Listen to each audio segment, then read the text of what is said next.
Bilang na mga araw nitong scammer na si Norman Mangusin. Ito ay kinumpirma mismo ng legal team ng ating nag-iisang 8th Division Champion at former Senator Manny Pacquiao. Ito ay may patungkol sa pagkakalat nitong si Norman Mangusin na di umano'y merong humigit 1 bilyong pagkakautang sa kanya itong si Manny Pacquiao. At ating pang idagdag yung mga kaliwat kanang warrant na nauna nang nailabas dito kay Mangusin. Para po sa kalam ng lahat ay may kaso pong human trafficking at large-scale estafa itong nasabing scammer.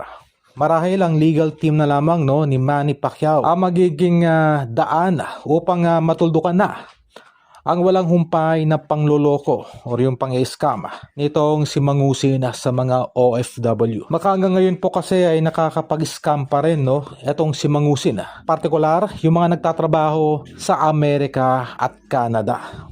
Well, gano'n pa man ay positibo itong legal team ni Manny Pacquiao na sa oras na maaresto etong si Mangusin ng NBI at ng DILG ay madali na lamang maisasampa ang nasabing kaso na nakahain na mula sa legal team nitong si Pacquiao.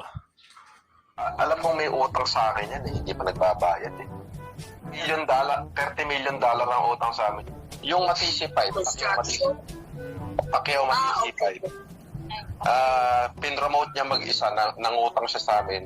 Komplet, nakademanda yan. Lalabasan na nga ng warrant yan Nangako sa amin na titriplehin yung pera namin pagkatapos ng Matisi 500 million.